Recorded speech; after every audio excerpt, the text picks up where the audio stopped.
아주 논설실, 자유한국당 폭망보다 무서운 절망의 이유. 아주경제 논설실이 매일 브리핑하는 생각의 힘. 저는 이상국 논설실장입니다. 2018년 10월 18일 짜는 언론인이자 아주 객원 논설위원인 임병식 위원의 칼럼 고립 도태를 지나 소멸로라는 제목의 그 글과 자동차 연구소를 운영하고 있는 김필수 소장의 친환경차로 고객 선택지 늘려야 라는 글이 올라와 있습니다.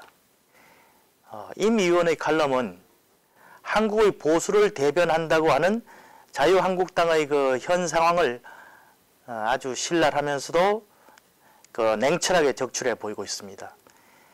우선 최근 여론조사를 소개합니다. 리얼미터 그 10월 첫 주차 지지율은 19.3%로 민주당 34.8%의 절반에도 미치지 못합니다. 8월 중순에 조사한 갤럽 조사는 한국당에 비해 비호감이 76%, 호감이 15%였습니다.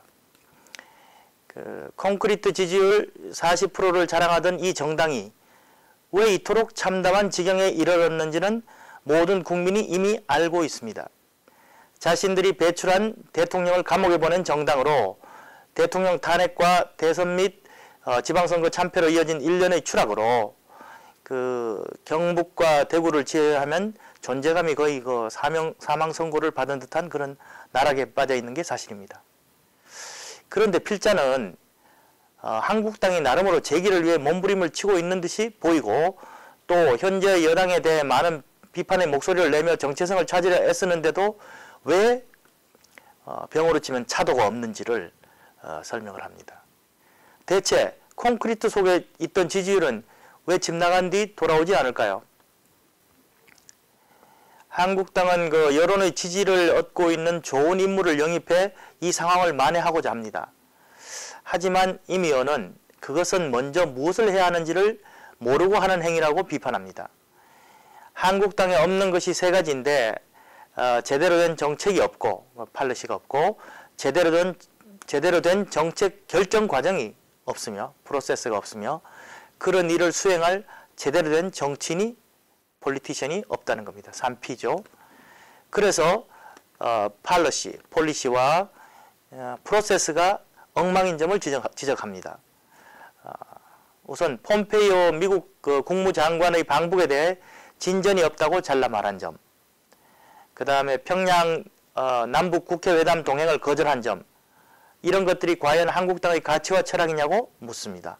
3차 남북 정상회담 직전과 직후 문 대통령 지지율이 49%에서 70%로 오른 것은 민심이 어디에 있느냐를 보여주는 웅변이라고 할 수 있습니다.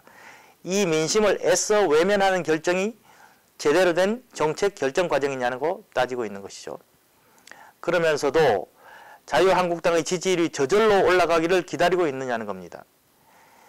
국회에서의 그 소모적인 그런 힘겨루기 정쟁도 민심의 시선을 더욱 곱지 않게 할 뿐인데 이런 것들을 새롭게 검토하고 추스르는 일을 하지 않고 무엇으로 제기를 하겠다는 것인지 알 수 없다는 것이 임 위원의 생각입니다. 이런 마당에 새 사람을 뽑는다고 민심이 바뀔 거라고 믿는 것은 너무 소박한 생각이 아니냐는 겁니다. 그러면서 필자는 냉혹한 정치판의 진화론으로 야당에게 경고를 합니다. 이렇게 말이죠. 고립은 당연한 수순이다. 지금은 고립이지만 장기화되면 도태되고 결국에는 소멸된다. 정체성을 분명히 하고 시대 흐름을 담은 가치관 정립이 선결과제다.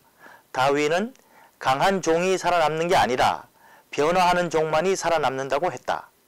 어떻게 보면 모든 생성하는 것들과 소멸하는 것들의 진리를 차갑게 드러낸 무서운 말이 아닐 수 없네요. 다음은 자동차를 구입하기 위해 고민하는 소비자를 위해 꿀팁을 정리한 김필수 소장의 칼럼을 한번 보겠습니다. 김 소장은 이렇게 말하는 듯 합니다. 요즘 신차 고르기 참 힘드시죠? 이렇게요. 이런 질문을 하는 까닭은 최근까지 인기 차종이던 디젤 승용차가 갑자기 선택지에서 빠지면서 일종의 선택장애가 생기기 시작했기 때문입니다. 디젤차는 질소산화물 문제로 정부로부터 이미 LEG, 그 로우 에미션 존, 도심 출입 제한 그 규제가 검토되고 있는 상태입니다. 처음엔 2, 3톤 이상의 그 디젤 트럭이 대상이지만 향후 승용차에도 확대될 가능성이 좀 큽니다. 여기에 폭스바겐 디젤 게이트와 그 BMW 그 디젤 승용차 화재가 잇따라 큰 문제가 되면서 디젤의 퇴출을 가속화시키고 있는 느낌입니다. 여기에 소비자로서는 디젤차를 사려면 환경 개선 부담금을 고민해야 합니다. 현대차에서는 일부 디젤 차종을 줄이고 있고 유럽 디젤차들도 수입량이 줄고 있습니다. 그러니 우선 선택의 폭도 줄어들고 있는 거죠. 디젤차를 빼고 고르라면 뭘 고를까요? 신차 구입의 두 흐름은 원래 그 세단과 SUV, 그 스포츠 유틸리티 차였죠. SUV에서 디젤이 빠진다면 소비자가 당혹스러운 게 바로 이 부분일 것입니다. 전기차, 다른 나라에 비해 보조금이 많고 인센티브 정책도 다양해 구매할 만한 유혹을 느낍니다. 하지만 중고 가격 문제도 있고 충전 인프라가 부족한 게 아직도 걱정입니다. 이런 점 때문에 전기차는 오히려 세컨드 차로 구매가 되는 실정입니다. 그러면 그냥 가솔린 차를 사? 하지만 이것 또한 환경적 문제나 연비를 따지면 마음이 덜 내키게 된 것도 사실입니다. 하이브리드 차는 어떨까?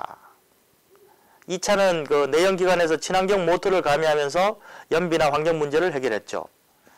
중고차 가격도 부담이 좀 적습니다. 완전한 무공해 차는 아니지만 그 현실적으로 구매 욕망을 당기는 구석이 많죠. 단 올해 50만원 보조금이 내년에 사라진다는 점이 좀 아쉽네요. 그러면은 그 플러그인 하이브리드 차는 어떨까요? 좀 낯선 이름이죠.